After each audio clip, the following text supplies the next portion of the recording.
Title: Cursed Doll. When her eyes start moving, the horror is just beginning. Once upon a time, in a small town surrounded by dense forests, there lived a young couple named Emily and Jack. They were collectors of antique toys, always on the lookout for unique pieces to add to their vast collection. One gloomy afternoon, while exploring a mysterious old shop, their eyes fell upon a peculiar doll tucked away in a dusty corner.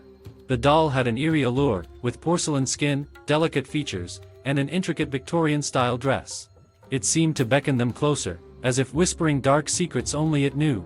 Ignoring the sense of foreboding that tingled down their spines, Emily and Jack purchased the doll and brought it home, unknowingly inviting an ancient curse into their lives.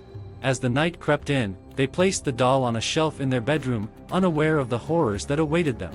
The doll's glassy eyes seemed harmless at first, but as the moonlight filtered through the window, they began to move. Slowly, ever so imperceptibly, the eyes shifted from side to side, fixing their gaze on the unsuspecting couple. In their sleep, Emily and Jack were tormented by vivid nightmares. They found themselves trapped in a twisted realm where the doll reigned supreme, its porcelain fingers extending like talons, ready to claim their souls.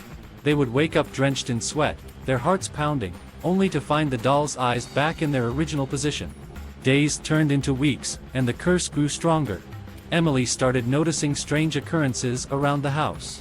Objects would disappear and reappear in unexpected places, pictures on the wall were found askew, and whispers echoed through empty rooms. The doll seemed to be alive, its presence permeating every corner of their once peaceful home.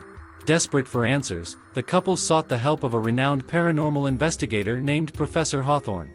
The professor, who had dedicated his life to studying the supernatural, was intrigued by their tale and agreed to visit their house. Armed with a plethora of gadgets and a wealth of knowledge, he hoped to unravel the mystery behind the cursed doll. As the clock struck midnight, the professor set up his equipment, creating a web of wires and sensors to capture any paranormal activity. The doll, perched on the shelf, watched with its unsettling gaze. With bated breath, the trio waited for the night to unfold its secrets. Suddenly, the air turned frigid, and a low, haunting melody filled the room. The doll's eyes, dark and soulless, began their sinuous dance once again. Professor Hawthorne's instruments started to go berserk, lights flickering, and alarms blaring. The room seemed to pulsate with malevolent energy. In a desperate attempt to break the curse, the professor recited an ancient incantation. But instead of banishing the curse, it awakened a dormant force within the doll. Its delicate porcelain frame contorted, contusions appearing on its once flawless skin. A wicked laughter echoed through the room as the doll's eyes glowed an otherworldly red. Emily and Jack, paralyzed with fear, watched in horror as the doll levitated off the shelf. It floated towards them, its eyes fixated on their quivering bodies. The curse had taken hold, and the doll's malevolence knew no bounds. It had become a vessel for pure evil, seeking to claim their lives and add their souls to the collection of tormented spirits trapped within. With the last shred of bravery, Jack lunged forward, grabbing the doll mid-air and holding it tightly.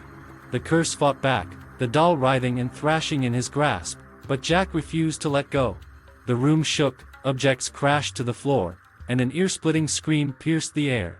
And then, in a blinding flash of light, it was over. The curse had been broken, the doll lay motionless in Jack's trembling hands.